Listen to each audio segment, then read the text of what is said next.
శ్రీ సచ్చిదానంద సద్గురు అలివేలు మంగమ్మ సహిత భరద్వాజ మహారాజ్ కీ జై. జై సాయి మాస్టర్ వాసుదేవ.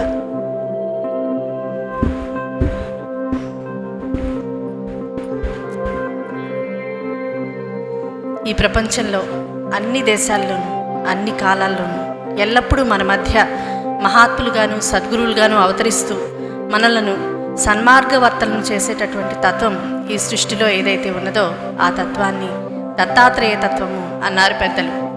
అటువంటి దత్తాత్రేయ స్వామిని మన హృదయాల్లోకి సాదరంగా ఆహ్వానించుకుందాము. అటువంటి దత్తస్వామి యొక్క పరిపూర్ణమైనటువంటి అవతారమే శ్రీ షిరిడి సాయినాథులు. ఆయన నేటి మన జీవిత సమస్యలన్నింటికీ పరిష్కార మార్గంగా అవతరించారని పూజ్యశ్రీ మాస్టర్ గారు ఎక్కిరాల భరద్వాజ మాస్టర్ గారు చెప్పారు. అటువంటి సమర్థ సద్గురు అయిన సాయినాథుని మన హృదయాల్లోకి సాదరంగా ఆహ్వానించుకుందాము.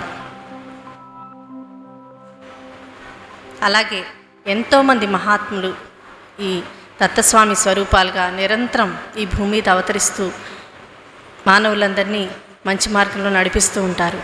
అటువంటి ఎంతోమంది మహాత్ముల స్వరూపాలు మన ఎదురుకుండా ఈ పీఠం మీద ఆసీనులై ఉన్నారు. వాళ్ళందరికీ కూడా మనసారా కృతజ్ఞతలు నమస్సులు సమర్పించుకుంటున్నాను. అలాగే ఇట్లాంటి మహాత్ములందరినీ ఎలా సేవించి తరించాలో తాము ఆచరించి బోధించి మనకు మార్గదర్శకులైనటువంటి పెద్దనాన్నగారి దగ్గర నుంచి నాన్నగారి దాకా అమ్మగారి దాకా అందరికీ మనసారా కృతజ్ఞతలు తెలుపుకుంటూ వాళ్ళందరినీ కూడా హృదయాల్లో ప్రతిష్ఠింపజేసుకుందాం. సత్సంగం చేసుకునేటటువంటి మహత్తరమైనటువంటి దుర్లభమైనటువంటి అవకాశాన్ని మనందరి జీవితాల్లో ప్రసాదించినటువంటి సద్గురుమూర్తులందరికీ మనసారా కృతజ్ఞతలు తెలుపుకుందాము. జై సాయి మాస్టర్ వాసుదేవ.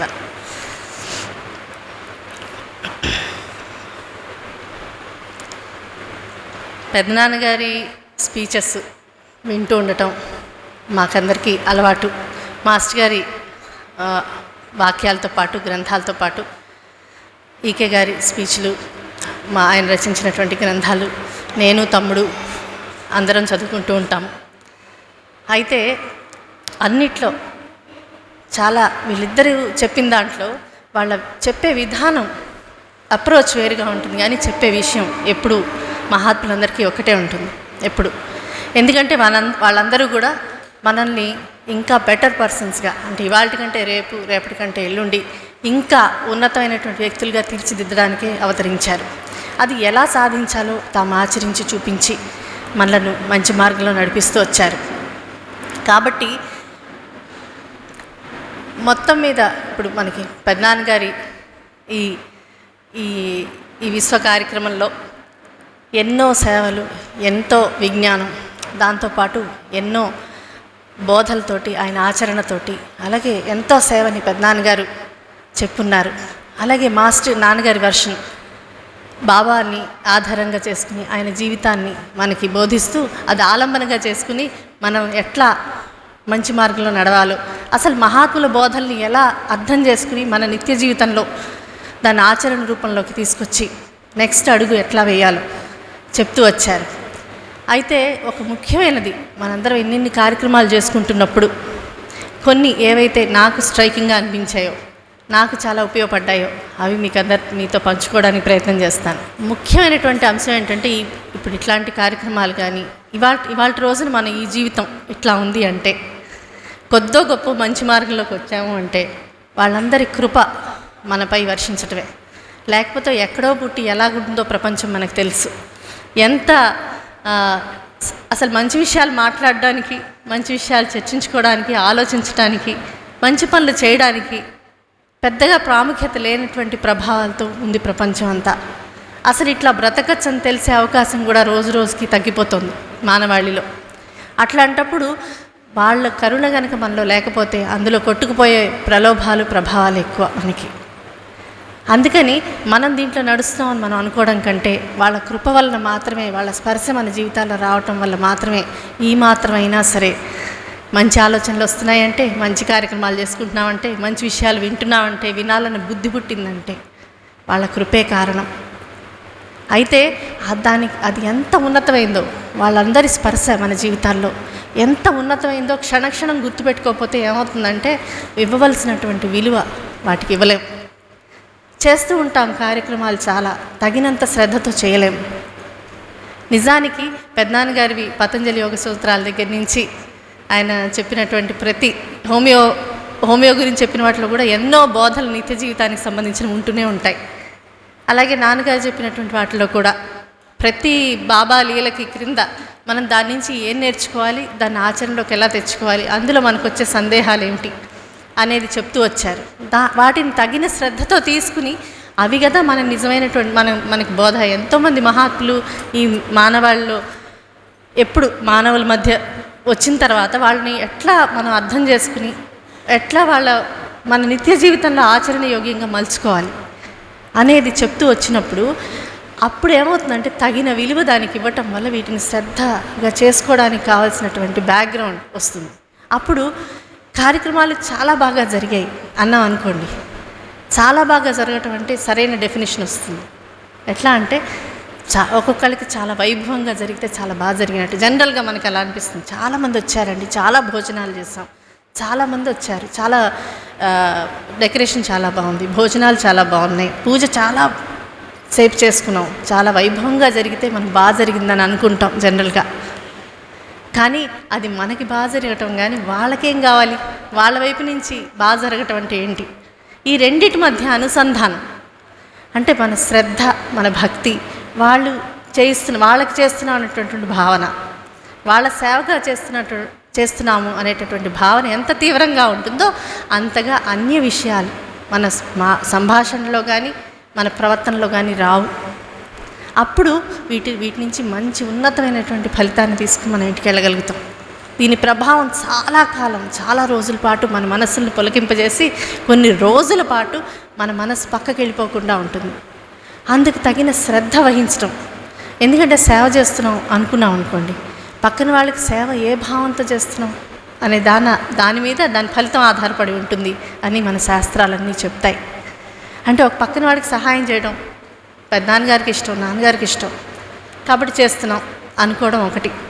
వాళ్ళు ఏ భావంతో చేయమన్నారు, వాళ్ళకి ఇష్టం కాబట్టి మనకిష్టం, వాళ్ళంటే మనకి ఇష్టం కాబట్టి మనం చేస్తున్నాం అనే భావన ఒకటైతే, అసలు మన అవతల వాళ్ళకి ఇచ్చేటప్పుడు అవతల వాళ్ళు ఏం చూసి ఇవ్వాలి, ఎట్లాంటి భావంతో చేయాలి, అట్లా పక్కన వాడు భగవంతుడి స్వరూపుడైతే ఆయన మనకిచ్చిన అవకాశంగా దాన్ని గుర్తించి సేవ చేయటమా, లేకపోతే సాటి మనిషికి కష్టం ఉంది కాబట్టి జాలితో చేయడమా, లేదా మనకి టైం ఉంది కాబట్టి మిగతా జీవితంలో మిగతా అంశాలన్నీ చూసుకున్నాక కొంత స్పేర్ టైం ఉంది కాబట్టి అది మంచి పనుల్లో పెట్టడమా.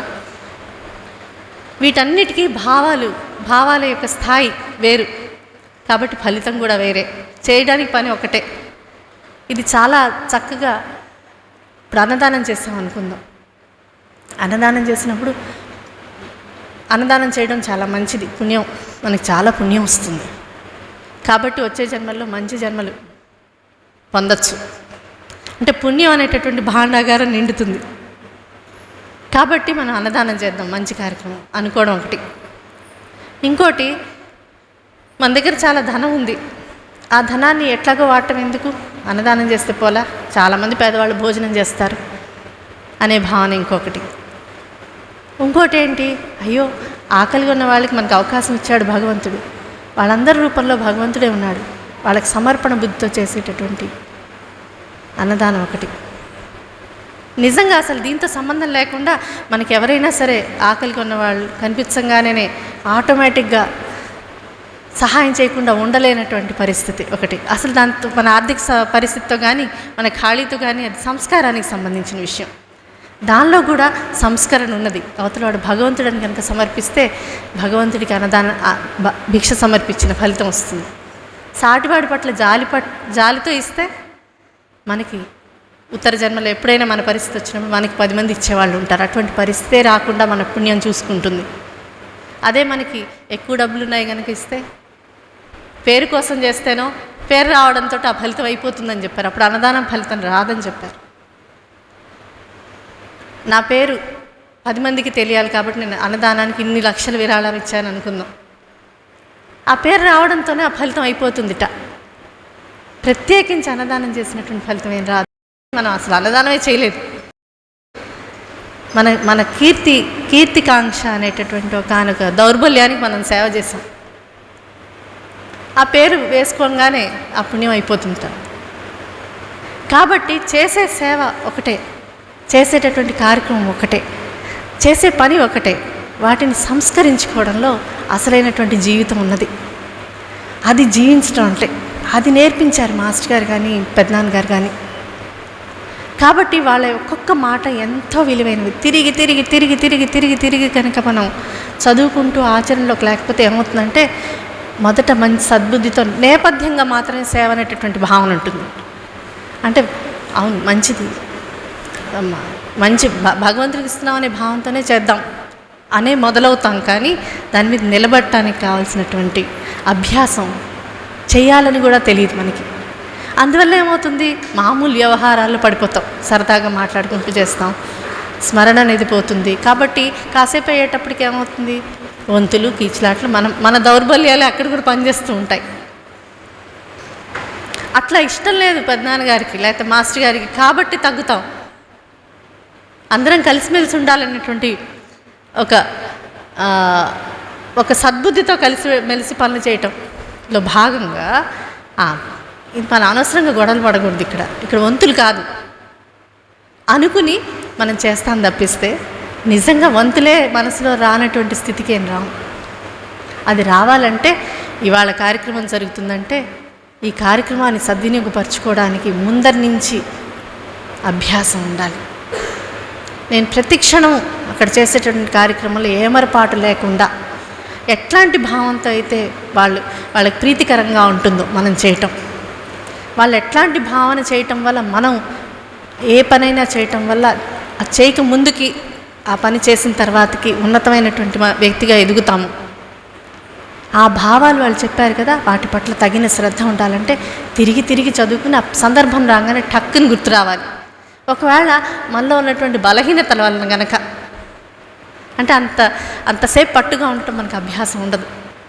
కాబట్టి జారుతుంటే మనం జారుతున్నాం అనే విషయం తెలియాలి, ఫస్ట్ తెలియాలి. తెలిస్తే సంస్కరించుకోవచ్చు.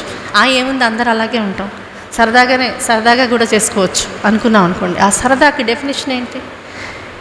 మనం జాగ్రత్తగా చూస్తే నాన్నగారి దగ్గర కానీ, నాకు తెలియదు పెద్దనాన్నగారి దగ్గర, నేను అంత పెద్దదాన్ని కాదు అప్పుడు, అమ్మగారి దగ్గర కానీ మాకు ఎలా ఉండేదంటే సరదా ఉండేది. చాలా జోక్స్ జరుగుతాయి, కానీ దాని నుంచి పక్కకి వెళ్ళేంత జోకులు జరగవు. ఈ కలిసి ఉండటానికి అది జాయ్ఫుల్ ఎక్స్పీరియన్స్గా ఒక సేవ జరగటానికి కావాల్సిన తగు మేళవింపుతో జరుగుతూ ఉంటాయి. పక్కకి వెళ్తుంటే వాళ్ళు హెచ్చరిస్తారు కూడా. హెల్దీ ఎంటర్టైన్మెంట్, ఆరోగ్యకరమైనటువంటి కాలక్షేపం, ఆరోగ్యకరమైనటువంటి సరదా ఉంటుంది. కొద్దిగా కూడా ఒక్కరవ కూడా దాని నుంచి ఆ బాబా చేయిస్తున్నారు ఈ అవకాశం మనకు వచ్చిందనే దాని నుంచి పక్కకి వెళ్ళేటటువంటి సందర్భాన్ని తీసేస్తూ వస్తారు. వాళ్ళ అభ్యాసం వాళ్ళని చూస్తే మనకు తెలుస్తుంది. వాళ్ళు సరదాగా జోకులు వేసినా మనలా జోకులు వేయట్లేదు, మనం అసలు అది మర్చిపోతాం. మనం చేస్తున్న కార్యక్రమం మర్చిపోయి సరదాలో ఇమిడిపోతాం, లేదా అశ్రద్ధలో మునిగిపోతాం, లేకపోతే అబ్బా ఎప్పటి నుంచో చేస్తున్నాం అనేటువంటి సెల్ఫ్ పిటీలోకి వెళ్తాం. ఇవన్నీ చిన్న చిన్న బలహీనతలు అనే విషయం ఎలా తెలుస్తుంది? ఇవి అందరికీ ఉంటాయిగా, మరి రాకుండా ఎలా ఉంటాయి అనిపిస్తుంది మనకి. అవి వీళ్ళ బోధనలోనే ఆచరణలోనే మనకు దొరుకుతాయి. అందుకని మహాత్ముల స్పర్శ మన జీవితాల్లోది మనం ఊహించనంతటి విలువైంది. మనం ఊహించలేము దాని విలువ ఎంతటితో, మన అంచనాకు కూడా అందదు. అందుకని దాన్ని అంతటి ఉన్నతమైన స్థానంలో పెట్టి తీరవలసింది. ఎంత ఉన్నతంగా పెడితే అంత ఉన్నతంగా మనం ఒడి దగ్గర పెట్టుకుని ప్రవర్తిస్తాం. అంత ఉన్నతంగా జరిగే కార్యక్రమం జరుగుతుంది. ఎవరికి మన ప్రీతికరంగా చేసుకోవడం ఒకటి, వాళ్ళకి ప్రీతికరంగా చేయటం ఒకటి. మనకి ఏమనిపిస్తుంది, మన సాయశక్తులా చేయటంలో ఎవరి డెఫినేషన్ వాళ్ళకు ఉంటుంది. కాబట్టి దాని నుంచి ఆ బోధలు సరిగ్గా ఆచరణలోకి వచ్చేటట్టుగా చేసుకుంటున్నామా లేదా? ఈ ఒక్క కార్యక్రమం, ఈ కార్యక్రమం ఎందుకు చేసుకుంటామంటే ఇంటికి వెళ్ళిపోయాక మనం చేసే ప్రతి పనిలో ఆ సంస్కరణ రావటం కోసం, వ్యక్తిగతంగా కూడా ఆ సంస్కరణ రావాలి, సామూహికంగా కూడా రావాలని వాళ్ళందరి బోధలు వింటే తెలుస్తుంది మనకి. కాబట్టి అట్లాంటి స్థితికి ఎట్లా రీచ్ అవ్వాలో దాంట్లో మనలో ఎన్ని చిన్న చిన్న చిన్న చిన్న చిన్న చిన్న వందలాది వేలాది లక్షలాది బలహీనతలు తేడాలు పనిచేస్తూ ఉంటాయో వాళ్ళు ఎంత చక్కగా విపులీకరించి చెప్తారో, చెప్పి ఎట్లాంటి భావంతో చేస్తే, ఎట్లాంటి అభ్యాసంతో చేస్తే మనం బెటర్ అవుతూ పోతాం అనేది వెతికితే అట్లా చదువుకుంటే చాలా ఉపయోగపడతాయి ఈ గ్రంథాలన్నీ, వాళ్ళ బోధలన్నీ వింటూ ఉంటే చాలా బాగుంటాయి. తర్వాత వాటి రిలవెన్స్ మన జీవితాల్లో ఎప్పుడు వస్తుందంటే ఆచరించడానికి ట్రై చేసినప్పుడు ఏమవుతుందంటే ఎక్కడొక్కడ మనకి అడ్డంకి వస్తుంది. వచ్చినప్పుడు దాన్ని ఎట్లా అధిగమించాలో తెలపడం కోసం ఆ గ్రంథాలు చదివాం అనుకుందాం. ఉదాహరణకి నాకు కోపం వచ్చే స్వభావం అనుకుందాం. టక్కున లోపల కోపం వచ్చేస్తుంది, ఇక్కడ గొడవ చేయకూడదు, అది ఇష్టం అట్లా చేయమనిలా మాస్టర్ గారు అనుకుని లోపల అణుచుకుంటాం. కానీ కోపం రాని స్థితికి రావాలంటే నాకు కోపం వస్తుంది, నేను అణుచుకుంటున్నాను, అది ఆరోగ్యానికి మంచిది కాదని నీకే కృష్ణమాచారి గారు చెప్పారు. మరి అసలు రాని స్థితి కదా కావాలని చెప్తున్నది, దానికి ఎట్లా అవగాహన చేసుకోవాలి చెప్పారుగా ఆయన. ఈసారి దాన్ని వెతకడం కోసం ఆ గ్రంథం చదివామనుకుందాం. ప్రతిసారి నిత్యనూతనంగా ఆ గ్రంథాలన్నీ మనల్ని నెక్స్ట్ అడుగు బోధించి తీరుతాయి. మహాత్ములు అన్నీ అంతే. అదే వాటి యొక్క ప్రత్యేకత. నిజమైన మహాత్ముల ప్రత్యేకత ఏంటంటే ఎప్పుడు రిలవెంటే వాళ్ళు. ఏ కాలంలో అయినా, ఏ వయసులో పిల్లలకైనా సరే, పిల్లలకైనా పెద్దవాళ్ళకైనా ఇంక ముసలి వాళ్ళకైనా, ధనికులకైనా పేదలకైనా, అసలు వయసుతో దేంతో సంబంధం, ఆడవాళ్ళకైనా మగవాళ్ళకైనా, దేంట్లో పండితులకైనా పామర్లకైనా ఎవరు నెక్స్ట్ స్టెప్ కోసం బాగుపడదామని ట్రై చేస్తే వాళ్ళకి అవి ఉండి బోధిస్తాయి. అంటే వాళ్ళ యొక్క అక్షర స్వరూపాలు అవి. కాబట్టి ఆ గ్రంథాలని మనం ట్రీట్ చేసే తీరు, వాళ్ళ ఫోటోని మనం ట్రీట్ చేసే తీరు నిజానికి పేపర్ మీద ప్రింటే కదండి. దాన్ని ఎంత ఉన్నతమైన భావంలో పెడతామో అంత ఉన్నతంగా ఫలితం ఇవ్వటం సృష్టిలో ఉన్నటువంటి రహస్యమే. మనం దేన్ని పవిత్రమైన భావంతో చూస్తామో, మనం ఎట్లా ట్రీట్ చేస్తామో అట్లా దాని నుంచి రెస్పాన్స్ వచ్చి తీరుతుంది. అందుకే మనకి చెప్తారు లీలామృతంలో వస్తుంది, పూజకు పుల్లని పెట్టుకుని కూడా మహాత్ములు అవ్వచ్చు గురువుగా పెట్టుకుని. కానీ ఆ సంస్కారం శిష్యుల్లో ఉండాలి. అది ఎలా వస్తుంది? ఎంతోమంది సద్గురువులు సేవిస్తే వస్తుంది. ఒక చిన్న గాలి చాలు బాగా పండిపోయినటువంటి పండు కింద పడటానికి. అంత స్టేజ్కి వచ్చిన తర్వాత పూచిక పుల్ల చాలు సద్గురువై నడిపించడానికి. కానీ మనం అట్లా లేదు. కాబట్టి మనం ఆ స్థాయికి చేరేందుకు ఇచ్చేటటువంటి ట్రైనింగ్ ఎట్లా అంటే మన పొద్దుగుకులు ఆలోచించే ఆలోచనలు, మనం ప్రవర్తించే తీరు, మాట్లాడే తీరు, వచ్చే సందర్భాలని గ్రహించి ఎట్లా తీసుకుంటాం అనేటటువంటి దాని యొక్క విధానం. దానిలో మార్పు సంస్కరణ వస్తూ వస్తూ వస్తూ వస్తూ వస్తూ పోయి మనమే ప్రతిరోజు మారుతుంటాం. అప్పుడు జీవితం చాలా నిత్యనూతనంగా ఉంటుంది, బోరు కొట్టే అవకాశం లేదు. ఎందుకని అంతకుముందు ప్రతి పని మామూలుగా ఇంట్లో చేసే పనులైనా సరే, మామూలుగా రోజు చేసే పనులైనా సరే రొటీన్ అవడం మానేస్తాయి అసలు. ఎందుకని నిన్నటిని మనం ఏదో ఒక బోధ పట్టుకుని ప్రాక్టీస్ చేస్తూ ఉంటాం కనుక. ప్రతి సందర్భంలోనూ ఎవరో వచ్చారు మన ఇంటికి, మనం ఆదరిస్తాం. మామూలుగా మనకి ఇష్టమైన వాళ్ళు కాబట్టి ఆదరిస్తాం. ఈసారి ఏం చేస్తాం? భగవంతుడి ఆ రూపంలో వచ్చాడని ఇస్తాం. ఏ కాఫీయో ఇచ్చేటప్పుడు ఏం చేస్తాం? అసలు పాలు ఉండడం ఏంటి, పంచదార ఉండటం ఏంటి, కాఫీ ఏంటి, దానికి అంత రుచి ఏమిటి, అది మనం ఇచ్చేటటువంటి దీని మానవ సంబంధాలకు సంబంధించినటువంటి ప్రవర్తన ఏంటి మనకి, ఇదంతా భగవంతుడి సృష్టిలో భాగం కదా. ఎంత లీల జరుగుతోంది ఏ విషయంలోనైనా సరే.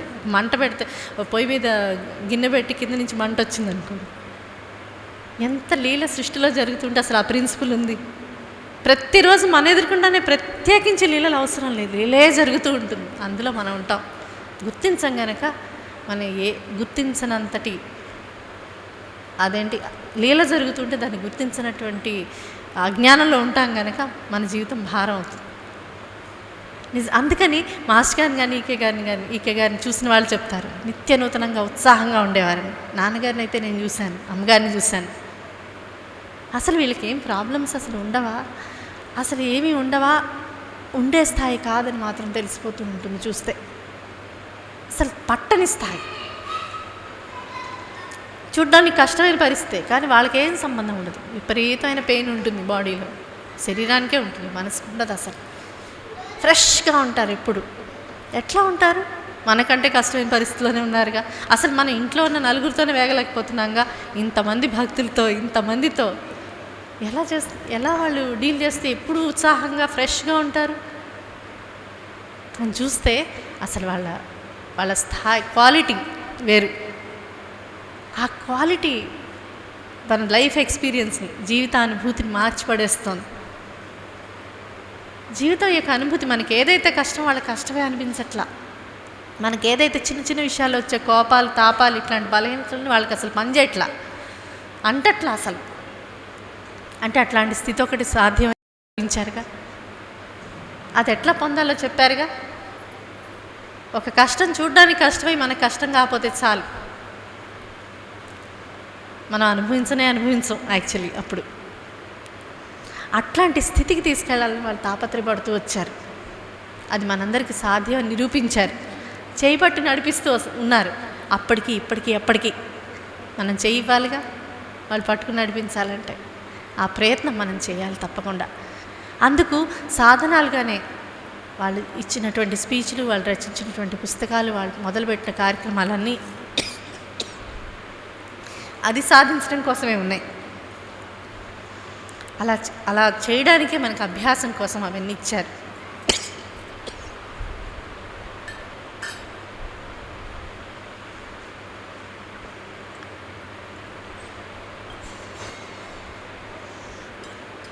కాబట్టి సాధ్యమైనంత అందిపుచ్చుకుని ముందుకెళ్ళటం, వ్యక్తిగతంగాను సామూహికంగాను.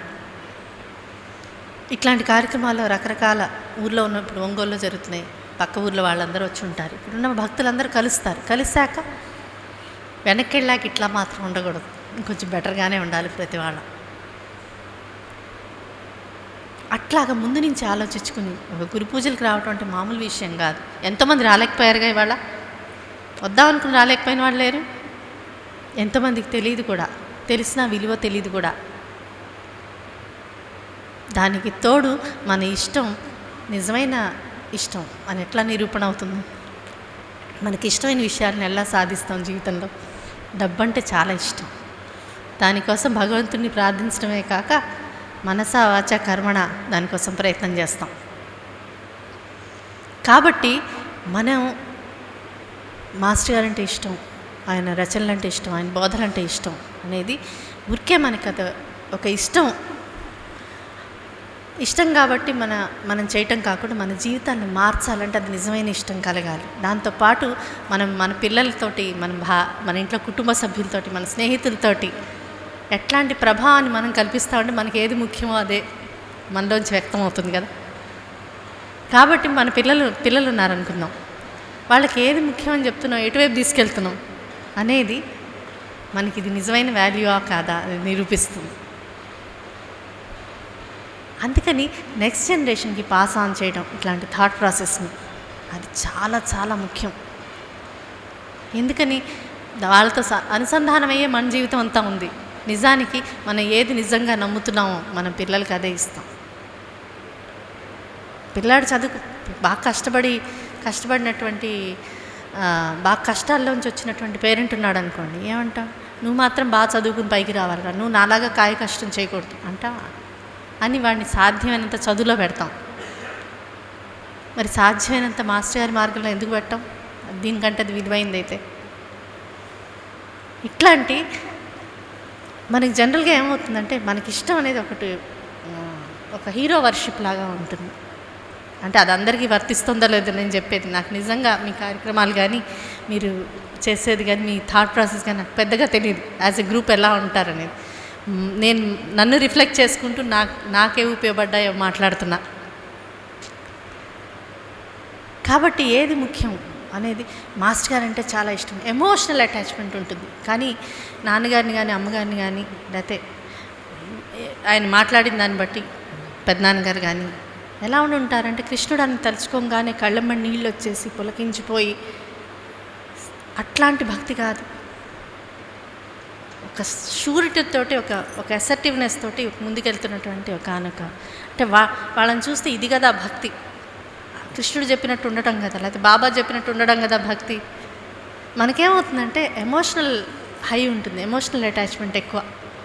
అంటే మనం బాబాని ఎవరంటే నాకు నచ్చదు, నాన్నగారు ఏదైనా అంటే నచ్చదు, పెద్దనాన్నగారిని ఏదైనా అంటే నచ్చదు. అలా అని వాళ్ళు చెప్పినట్టే ఉంటామా అంటే అది అంత ప్రయారిటీ ఏం కాదు అనిపిస్తుంది, కానీ కాదు. మన నిత్య జీవితంలో మిగతా వాటిలో అదేం రిఫ్లెక్ట్ అవ్వదు. ఎంతమందివి, ఇది చాలా కష్టమైన నిర్ణయం అయినప్పటికీ ఎంతమంది మీ పెద్దనాన్నగారి విద్యా విధానం ఇలా ఉండాలి అని చెప్పారు పిల్లలకి, ఎంతమంది నిజంగా మన పిల్లల విషయంలో చేయగలుగుతున్నాం? మనకే అనిపించట్లేదు. ఎందుకనంటే మనం చాలినంతగా దాని మీద బ్రూడ్ చేయలేదు. లేకపోతే ఇంత గ్రూప్స్ ఎంతమందికి ఇష్టం, నాన్నగారంటే ఎంతమందికి ఇష్టం, పెద్దనాన్నగారంటే ఎంతమందికి ఇష్టం, ఎన్ని ఎంతమంది ఎంత మంచి పనులు చేయొచ్చో. ఆయన ఆశించిన ప్రపంచాన్ని ఇంతవరకైనా సరే క్రియేట్ చేసుకోవచ్చు. కానీ తగినంత తాకకపోవటం ఏంటంటే కార్యక్రమాల్లో మునిగిపోయి చేయవలసిన అభ్యాసం చేయకపోవడం, తిరిగి చదువుకోవడానికి వీల్లేనంతగా మన జీవితాన్ని బిగించేసుకోవడం, అది అంత ఇంపార్టెంట్గా మన జీవితంలో కొంత సమయాన్ని కేటాయించకపోవడం. రెగ్యులర్గా రోజు టీవీ సీరియల్కి లేకపోతే కాలక్షేపాలకి సాటి వాళ్ళతో కబుర్లు చెప్పడానికి ఉన్నటువంటి సమయాన్ని కూడా మనం దీనికి అంతగా వెచ్చించకపోవడం. కార్యక్రమాలు చేస్తాం, చెప్పినవి చదవం, వినం, ఆలోచించం. ఇది చేస్తే అవి సంస్కరణతో కూడుకుని జరుగుతాయి. లేకపోతే ఏముంది, కార్యక్రమాలు బాగా జరుగుతాయి. ఎన్నో కార్యక్రమాలు ఎంతోమంది చేస్తారు. సోషల్ సర్వీస్ ఆర్గనైజేషన్స్ చేయట్లేదు. ఏ స్పిరిచువల్ మనం అనుకున్న సోకాల్డ్ స్పిరిచువాలిటీ లేకుండా మామూలు మానవతా దృక్పథంతో చేసేవి కూడా ఉన్నాయి. వాళ్ళు చేసేదానికి మనం చేసేదానికి చాలా తేడా ఉండాలి. మనలో మార్పు వచ్చేసేయాలి. వస్తుందో లేదో మనకంటే ఎక్కువ పక్కన వాళ్ళకి తెలుస్తుంది. పెద్దనాన్నగారే చెప్తారు, మనలో మార్పు రావడం మనకే తెలియకుండా జరిగిపోతుంది. చుట్టుపక్కల వాళ్ళకి ఫస్ట్ తెలుస్తుంది. లేకపోతే నేను ఎంత మారానో, నాకు అంతకుముందు చాలా కోపం ఉండేది, ఇప్పుడు తగ్గిపోయింది అని మనం అనుకోవచ్చు.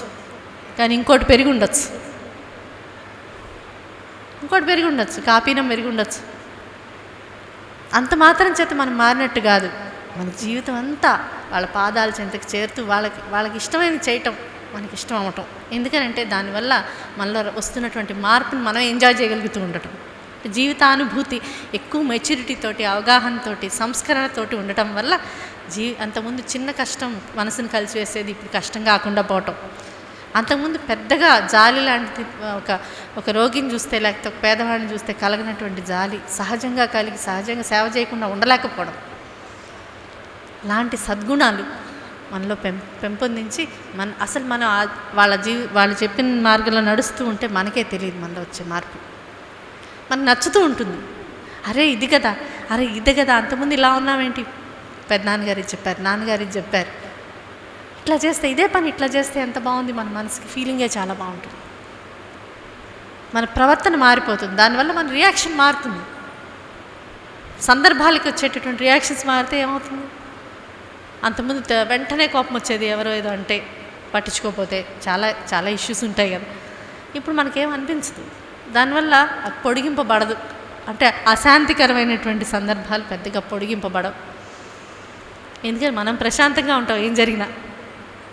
ఎందుకని మన అవతల వాళ్ళు ఏం చూసి మనం ఏదైనా పని చేయాలి, లేకపోతే మాట్లాడాలి, లేకపోతే ఏదైనా సేవ చేయాలి, దాని పట్ల దృక్పథమే మారిపోవడం వల్ల, మనం చేసే పనులలో దృక్పథమే మారటం వల్ల చేసేది సంస్కరణతో కూడుకుని జరిగి తర్వాత చేస్తున్న పనులు సంస్కారవంతమై మన సంస్కారాన్ని, మన ప్రయారిటీని ప్రోత్సహించేవిగా ఉన్నాయా లేదా చూసుకుని వాటి చాయిసెస్లో కూడా మార్పు వచ్చేస్తుంది. అంటే అసలు నేను చేస్తున్న ఉద్యోగం నిజంగా మాస్టర్ గారి మార్గంలో నేను నడవటానికి ఉపయోగపడుతుందా లేదా అనే దాకా వచ్చేసి అది మార్పు చేసుకునేటటువంటి స్థైర్యం వస్తుంది. అంతకుముందు అమ్మో ఇన్సెక్యూరిటీలో బతుకుతాం, ఇప్పుడు సెక్యూర్గా ఉంటాం. ఎందుకని పెద్దగా ఏం కాదని తెలుస్తుంది. మనం ఊహించినంత మినివిరిగే మీద పడదాం అని తెలుస్తుంది. ప్రపంచం అంతా ఇన్సెక్యూరిటీ మీద ఫీడ్ అవుతూ ఉంటుంది. అదే ఆహారం మనకున్న వ్యవస్థలన్నిటికీ.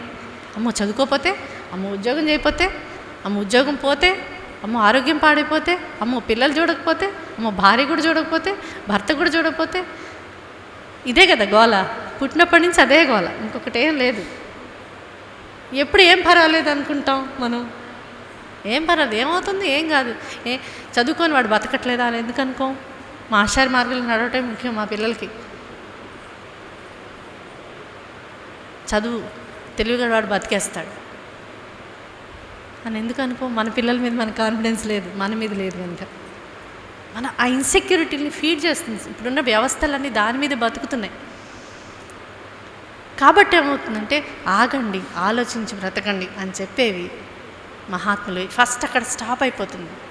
మన అందులోనే ఉంటుండొచ్చు కాక మన వివేకం పనిచేస్తూ ఉండి అరే ఇది ఇట్లా కాదు కదా, అట్లయితే బాగుంటుంది. మనం ఏం పెద్దగా బయట మార్పులు చేయకపోవడంతోనే మొదలవుతాం, కానీ మనకు తెలియకుండానే మనలో మార్పు వచ్చేస్తూ పోతుంది. ఎప్పుడు ఆ బోధల్ని ఆచరింప చూసినప్పుడు. చదివిన పుస్తకమే ఎన్నిసార్లు చదువుతాం, ఒకసారి వినేసాం అనిపించదు. ఎందుకని? నెక్స్ట్ స్టెప్కి మనం చదివేటప్పుడు అంతా గుర్తుండదు.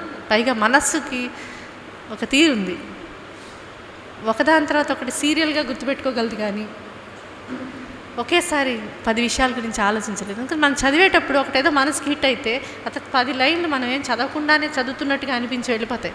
అందుకని మనం చెప్పుకుని ఇది ఎప్పుడు రాశారు అనిపిస్తుంది మనం ఆలోచిస్తూ చదివితే. ఈ విషయం రాశారే, మనం చదివేసుకుంటూ వెళ్ళిపోయామే, కానీ ఇది ఇంత ముఖ్యమైనదా ఈ వాక్యం అని ప్రతిసారి కొత్త వాక్యాలు, కొత్త బోధ, కొత్త అవగాహన వస్తూనే ఉంటుంది ఆ గ్రంథాల్లో. ఎందుకని? ఆచరించడానికి ప్రయత్నం చేస్తున్నప్పుడు మనకు గెలవలేని అంటే నెక్స్ట్ స్టెప్ వెళ్ళాలంటే అమ్మో ఎట్లా ఆలోచించాలి అని తెలియడానికి వెతుక్కోవడానికి ఈ గ్రంథాలు చదువుతాం. కాబట్టి అంతకుముందు చదివిన పుస్తకం కాదు, ఇప్పుడు చూడడానికి పుస్తకం అదే, అక్షరాలు అవే, వాక్యాలు అవే, కానీ మనం వెతుకుతున్నటువంటి బోధ మనకి దొరకటం, వాటిలో ప్రత్యేకత. అందుకని నిత్యపారాయణ వాటిని చేస్తూనే ఉండాలి, నిత్యం వింటూనే ఉండాలి. మనం ఎట్లాంటి ప్రభావాల్లో ఉంటామో అట్లా తయారవుతాం. కాబట్టి ప్రభావాలు మనకి, మన కుటుంబ సభ్యులకి, మన పిల్లలకి సరిగ్గా ఉండేలా చూసుకోవడంలోనే అసలైనటువంటి సంస్కరణ ఉన్నది. మనకు అది ఇంపార్టెంట్ అయితే అలాగే చేస్తాం. అప్పుడు అన్యమైనటువంటివి వాటంతటవే మన జీవితాల్లోంచి వెళ్ళిపోయి అవసరమైన వాటితో నిండిపోతున్న సమయం లేదు మనకి. మా పిల్లలకి ఎప్పుడు మంచి విషయాలు చెప్పాలండి, అసలు టైం ఏది వాళ్ళకి అంటాం. మనం ఇంపార్టెంట్ అనుకోలేదుగా, అందుకే వాళ్ళు అట్లా బిగిచ్చేసాం అని అనుకో. ఫస్ట్ అనుకోవాలి, మార్చం అది వేరే సంగతి. ఫస్ట్ అనుకోవాలి, అవును వాళ్ళని ఇట్లా బిగించేసాం, ఎప్పుడు చెప్తాం? ఆదివారం చెప్దామా, సెలవు రోజుల్లో చెప్దామా, అదే పనిగా పెట్టుకుందామా, రోజు రాత్రి పడుకునేటప్పుడు ఒక మంచి విషయం చెప్దామా, దగ్గర మొదలై దాని నుంచి వాళ్ళల్లో వస్తున్నటువంటి వినటం వల్ల వాళ్ళలో వచ్చేటటువంటి సంస్కరణ వాళ్ళని తీసుకెళ్తుంది. సరైన వీటన్నిటిని ఇంట్రడ్యూస్ చేయడం, పెద్దనాన్నగారిని ఇంట్రడ్యూస్ చేయడం, మాషారిని ఇంట్రడ్యూస్ చేయడం, మహాత్ములందరినీ ఇంట్రడ్యూస్ చేయడం వాళ్ళ జీవితాల్లో, వాళ్ళకి పెద్దపీట వేసి సరైన జీవితం గడపడానికి ఇవన్నీ ఆలంబనలు అంతే. చదువుకోవడం కానీ, ఉద్యోగం చేయడం కానీ, ఇంకోటి కానీ జీవితం అవి కాదు. వాటి కోసం జీవితం కాదు, జీవితం కోసం అవి. వాటిని ఎక్కడ ఉంచాలో అక్కడే ఉంచాలి, లేకపోతే అవి మన జీవితాన్ని తినేసి మన జీవితమే లేకుండా చేసేస్తాయి. అందుకని పిల్లలకి చదువు చెప్పేటప్పుడు అది మాషారి గ్రంథాలు చదవడానికి నీకు చదవడం రాయడం రావాలరా, లేకపోతే ఎలా తెలుసుకుంటాం అని చెప్పడం వేరు. డాక్టర్ అవ్వవురా, 10 మందిలో నీకు అవమానం రా అంటం వేరు. అడుగు తింటావా అంటం వేరు.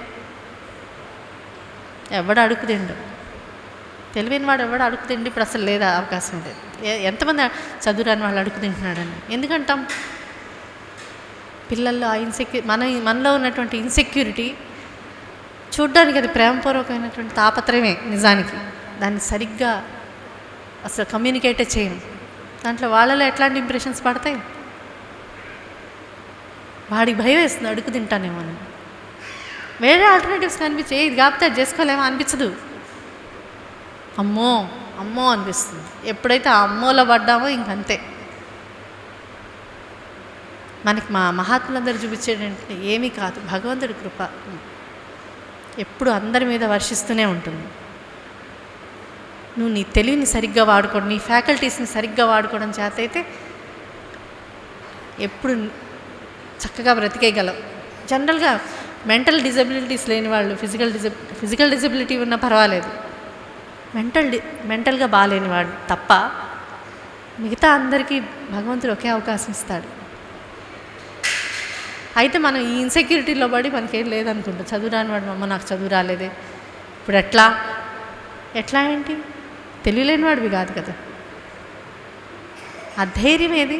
మన జీవితాల్లో ధైర్యం లేదు మనకి. ఒక్క చోటే ధైర్యం లభిస్తుంది, మహాత్ముల జీవితాలు, వాళ్ళ బోధలు వింటేనే మనకి ధైర్యం వస్తుంది. వేరే రకంగా రాదు, ఆలోచిస్తేనే వస్తుంది కూడా. ఎగ్జాంపుల్స్ మన చుట్టూ ఉంటూనే ఉంటాయి, వాటిని అన్వయించుకోవడం మనకు చేత కాదు. అది అన్వయించుకోవడం కూడా వాళ్ళే నేర్పిస్తూ వస్తారు.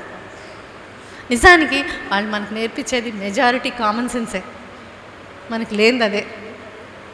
మనకి ఉండదు. ఎందుకని? ప్రభావాలు మన నెట్టుకు వెళ్తే అటు వెళ్ళిపోతుంటాము.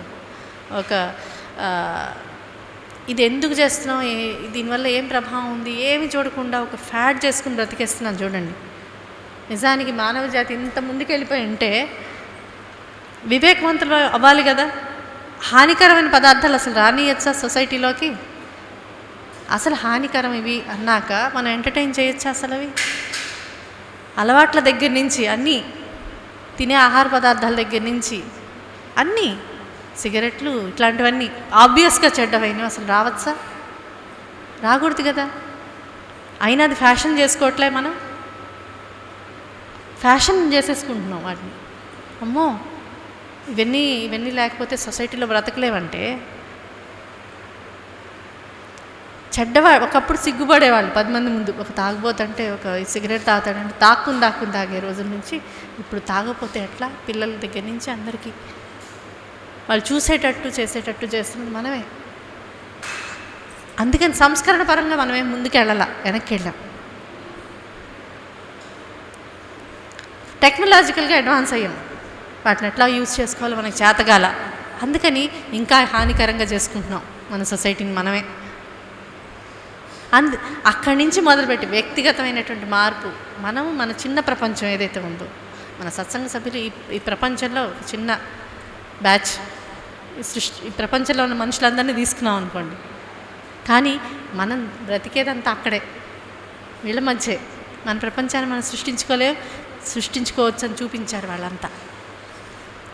ఎంత బాగా సృష్టించుకోవచ్చు అంటే అందుకు ఆలోచన చేయడానికి, అందుకు ఒక కార్యరూపం తీసుకొచ్చుకోవడానికి, ప్రణాళిక వేసుకోవడానికి, దూకి చేసుకోవడానికి, ప్రయత్నం మొదలుపెట్టడానికి, మన జీవితంలో చేసే ప్రతిదీ అటువైపుకే వెళ్ళేటట్టుగా చూసుకోవడానికి, సరైనటువంటి యాటిట్యూడ్తో దాన్ని అప్రోచ్ అవ్వటానికి, వీళ్ళు చెప్పిన బోధనలు ఆలంబనంగా చేసుకుంటే ఏమవుతుందంటే, ఎంత హానికరమైన ప్రపంచం బయట ఉన్నా సరే మనం మాత్రం మహాత్ముల యుగంలోనే ఉంటాం, మహాత్ముల సన్నిధిలోనే ఉంటాం.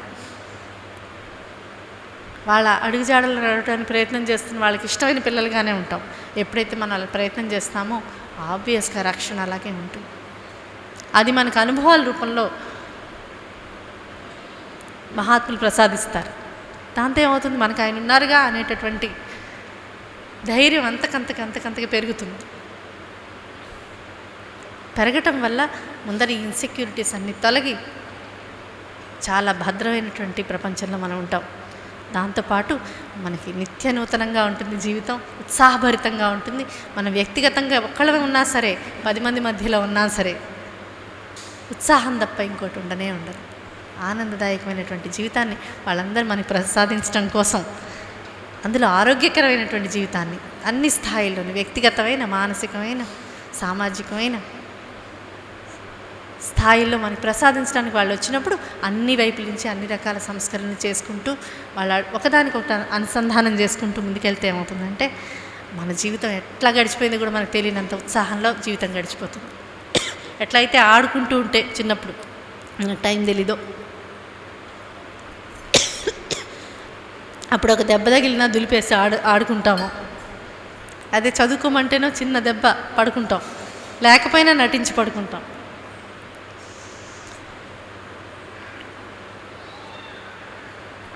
అట్లా కాకుండా మహాత్ముల జీవితాలు చూస్తే ఏమవుతుందంటే, వాళ్ళు ఎంజాయ్ చేసినంత జీవితాన్ని ఎవరూ ఎంజాయ్ చేయట్లేదు.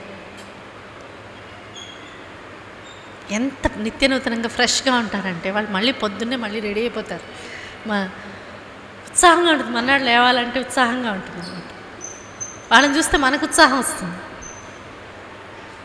అందుకని ఆ సన్నిధిని అనుభవించడానికి ప్రస్తుతం మనకున్నది ఆయన చిత్రపటం రూపంలో ఆయన ఇంట్లో ఉన్నారనే విషయాన్ని అంతకంతకి స్థిరపరచుకుని, చిత్రపటం ఉంటే ఆయన కూర్చుంటే ఎట్లా ప్రవర్తిస్తాం, ప్రతి వాళ్ళని చూసుకోవాల్సిందే. లేకపోతే ఎందుకు?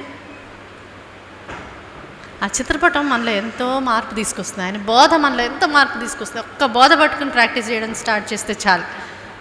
మిగతా బోధలని చచ్చినట్టు ఆచరించాల్సి వస్తుంది. ఎందుకని ఒకదానికొకటి లింక్డ్. ఇది సరిగ్గా ఆచరించాలంటే ఇంకో చోట సంస్కరణ జరగాలి, దానికి ఇంకో బోధ ఎత్తుకోవాల్సిందే. కాబట్టి ఎట్లా చూసుకున్నా సరే మనల్ని చేయబట్టి నడిపించే మాత్రం వాళ్ళ బోధలు, వాళ్ళ పట్ల మన ఉన్నతమైనటువంటి భావం. అందుకని ఏ పని చేసినా సరే, ఇంతమంది కూర్చుంటే వాళ్ళందరూ కూర్చుంటే ఎట్లా ఉన్నారో మాకు అమ్మగారు అలా చెప్పేవారు. వీళ్ళందరినీ కూర్చోబెట్టుకుని నువ్వు ఎలా కూర్చుంటావు, ఏం మాట్లాడతావు, వాళ్ళందరి ముందు మనం ఎలా ఉండాలి, వాళ్ళందరూ ఎదురుకుండా కూర్చుని ఉంటే ఎట్లా ఉంటాం. అట్లా ఉన్నామా వాళ్ళు ఉంటారు మనకి, అట్లా లేమా వాళ్ళు ఉంటారు మనకి ఉండరు. మనకు ఉండరు. ఎందుకని? వాళ్ళు ఉన్నారన్న విషయం మర్చిపోయి కదా మనం ప్రవర్తిస్తున్నాం. మనం అది గుర్తుపెట్టుకోవడానికి వాళ్ళందరినీ తెచ్చి ఇక్కడ కూర్చోబెట్టుకున్నాం. మనం వాళ్ళందరి సన్నిధిలో మనం ఈ కార్యక్రమం చేసుకుంటున్నాం. అది మామూలు విషయం ఏం కాదు, అందరికీ కూడా లభించేది కాదు, మనకే ఎప్పుడు లభించేది కాదు, దుర్లభం. కాబట్టి అది గుర్తుపెట్టుకొని వాళ్ళు ఎదురుకుండా ఉండి ఈ కార్యక్రమంలో మనం ఆహ్వానించుకుని కూర్చోబెట్టుకున్నప్పుడు మనం ఎలా ప్రవర్తించాలో అలా ప్రవర్తిస్తూ, ఇది ఇంకొకసారి ప్రతిజ్ఞ చేసుకోవడానికి ఈ సందర్భం. మీ మార్గంలో మేము నడుస్తాం, మమ్మల్ని చేయబట్టి నడిపించండి, మేము మా చేయి ఇవ్వడానికి, మీ పట్టుకోవడానికి మా చేయి ఇవ్వడానికి మా సాయశక్తిలా మా ప్రయత్నం చేస్తాం. అందుకు మీ బోధలు, ఆచరణ, అవే మాకు ఆలంబన. కాబట్టి నిత్యం వాటిని స్మరిస్తూ, వాటిని చదువుకుంటూ, మన్నం చేస్తూ, ఆచరణలోకి తెచ్చుకోవడానికి ప్రయత్నం చేస్తూ, వ్యక్తిగతంగా మనం ఒక్కళ్ళమే ఉన్నప్పుడు అందరం మంచివాళ్ళమే కదా, రెండోవాడు వస్తేనే కదా మనలో వికారాలు ప్రయత్నం స్టార్ట్ అవుతాయి. ఇంకోటిని చూశాకనే మనలో ఉన్నటువంటి బలహీనతలన్నీ బయటపడతాయి. అందులో 10 మంది చేసే కార్యక్రమాల్లో అప్పుడు నిజమైనటువంటి మన బలహీనతలన్నీ బయటకు వస్తాయి. అన్ని రకాల వికారాలు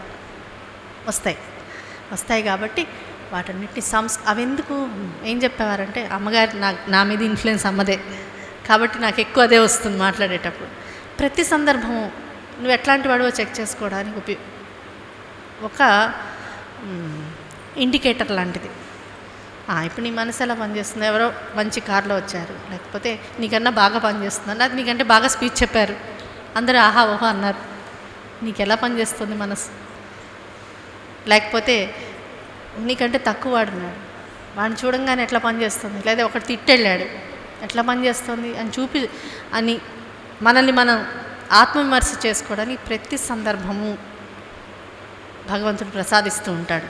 అందుకు అవసరమైనటువంటి బోధ కూడా మహాత్ముల చరిత్రలో ఉంటుంది. ప్రతి సందర్భాన్ని సంస్కరించుకోవడం ఎలాగా, మన మనసుని మన ఇష్టం కదా, మన మనసు మన ఇష్టం, ఎట్లా తీసుకుంటాం దాన్ని బట్టే మన ఎక్స్పీరియన్స్ ఉండబోతుంది. ఎవడైనా చిన్న తిట్టెళ్ళం కానీ వీటిలో అన్నాడా అని మనం 10 ఏళ్ళు ఆడవచ్చు.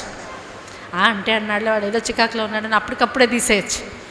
ఈ రెండింటికి ఏం తేడా? ఒకడు అట్ట అనుకుంటాడు, ఒకటి ఇట్ట అనుకుంటాడు. ఎవడు ఎక్కువ సఫర్ అవుతాడు? ఏది తెలివైన పని? అది ఎట్లా వస్తుంది? అభ్యాసంతోనే వస్తుంది. అభ్యాసం ఎక్కడి నుంచి వస్తుంది? ఇంకా ఉన్నతంగా ఎట్లా తీసుకోవాలో వాళ్ళు చెప్తారు. కాబట్టి ప్రతి సందర్భం ఇండికేటర్. ప్రతి సందర్భంలోనూ బోధ ఉంది. ప్రతి సందర్భాన్ని అలా చూస్తే అలా నీ సృష్టే మన గురువై మనకు బోధిస్తూ ఉంటుంది. ఆ బోధన ఎలా తీసుకోవాలో మహాత్ములు బోధలు మనకి బ్రిడ్జ్ లాంటివి. కాబట్టి తిరిగి టక్కన గుర్తు రావాలంటే ఎప్పుడు మనకి చదువుతూ ఉంటే సందర్భం రాగానే టక్కన గుర్తొస్తుంది. ఒకసారి చదివి వదిలేసిన దాంట్లో గుర్తురావు. చిన్నగా కాలం గడిచిన కొద్దీ వాటికి మనకి చాలా దూరం వచ్చి అక్కడక్కడ గుర్తుంటాయి మనకి. అంతే, మనకి తగిలేవి మనకి తగులుతాయి అంతే. 100 బోధలు ఉంటే మనకి ఒక 2, 3, 10, 15 గుర్తుంటాయి. ఒకసారి చదివితే పోనీ 3-4 సార్లు చదివితే కూడా నిత్యం చదువుతున్నప్పుడే నిత్యం వచ్చేటటువంటి బోధ వస్తూనే ఉంటుంది దాని నుంచి. అది తీసుకోవడం అంటే ఊరికే పుస్తకం చదవడం కాకుండా ఆలోచించుకుంటూ చదువుతూ ఉంటే, ఆచరించుకుంటూ చదువుతుంటే అవన్నీ గ్రంథాలు మనకు నిత్యం బోధిస్తూ ఉంటాయి. అలా పెద్దనాన్నగారు కానీ, నాన్నగారు కానీ, లేకపోతే ఇక్కడ ఉన్నటువంటి మహాత్ములందరూ కానీ, వాళ్ళందరూ ఎందుకు వచ్చారు అంటే ఇదే పని మీద వచ్చారు. మన అందరినీ బెటర్ చేయడానికి. మనం ఎన్ని చేసుకున్నా బెటర్ అవడానికి ప్రయత్నం చేస్తేనే వాళ్ళకి ఇష్టం. వాళ్ళ మార్గంలో ఉన్నట్టు, వాళ్ళ పట్ల మనకు గౌరవం ఉన్నట్లు, వాళ్ళని ఆశ్రయించినట్లు, వాళ్ళ మార్గంలో నడుస్తున్నట్టు. కాబట్టి ఇవాళ ఇంతమంది ఇక్కడ కూర్చున్నాం కాబట్టి, వాళ్ళందరి సమక్షంలో కూర్చున్నాం కాబట్టి అట్లా ప్రయత్నిస్తాము అని తిరిగి తిరిగి వాళ్ళని శరణాగతి నొంది వాళ్ళకి నమస్కరించి ఇప్పటి నుంచి ఇంకా బాగా ప్రయత్నం చేస్తాం. మా జీవితాలని సార్థకం చేయండి. ఎప్పుడైతే మనం డెత్ బెడ్ మీద ఉంటాము, అబ్బా నేను ప్రయత్నించాను, శాయశక్తిలో అయితే ట్రై చేశాను అనైతే మనందరం తృప్తిగా వెళ్ళిపోయే రోజు కావాలి. అయ్యో ఇంకా కొంచెం చేసుకుంటే బాగుండేదే అనిపించడం కాకుండా తృప్తికరమైనటువంటి రాత్రి పడుకునేటప్పటికి తృప్తిగా పడుకోవాలి. ఇవాళ నేను శాయశక్తిలో ట్రై చేశాను, ఫెయిల్ అయితే అయి ఉండొచ్చు కానీ ట్రై మాత్రం చేశాను. అందుకని దానికి తగినటువంటి అభ్యాసాన్ని మార్గదర్శకత్వం మొత్తం ఫస్ట్ స్టెప్ నుంచి లాస్ట్ స్టెప్ దాకా వాళ్ళ దగ్గరే ఉంది, వాళ్ళ దగ్గరే, వాళ్ళలోనే ఉంది, వాళ్ళ దగ్గరే ఉంది. వాళ్ళు మన లోపల బయట ఉండి మనల్ని నడిపిస్తున్నారు. వాళ్ళ బోధల రూపంలో మనలోంచి మార్పు తీసుకురావడానికి ప్రయత్నం చేస్తున్నారు. అసలు వాళ్ళు దిగొచ్చిందే అందుకు మనలాంటి వాళ్ళని ఉద్ధరించడానికి వాళ్ళు వచ్చారు. మనం ఏముంది, అసలు మనల్ని ఎందుకు ఉద్ధరించాలనుకోవాలి? కాబట్టి మనం ఎట్లాంటి వాళ్ళమో మనం చూసుకుంటే వాళ్ళు ఎంత గొప్ప వాళ్ళో మనకు బాగా తెలుస్తుంది. కనుక అందుకు కృతజ్ఞతతో మనసారా నమస్కరిస్తూ మనందరం ఇంకా బాగా వాళ్ళ మార్గంలో నడిచి వాళ్ళకి ఇష్టమైన బిడ్డలుగా మనం తయారవ్వాలని, మనం వాళ్ళ భక్తులని శిష్యులని చెప్పుకోవడం కాకుండా వాళ్ళ వైపు నుంచి మనల్ని అంగీకరించేటటువంటి అనుగ్రహం మనందరి మీద కురవాలని ప్రార్థిస్తూ జై సాయి మాస్టర్. శ్రీ సచ్చిదానంద సద్గురు సాయినాథ్ మహారాజ్ కీ జై. శ్రీ సచ్చిదానంద సద్గురు అలివేల్ మంగమ్మ సహిత భరద్వాజ మహారాజ్ కీ జై. జై సాయి మాస్టర్. వాసుదేవ వాసుదేవ.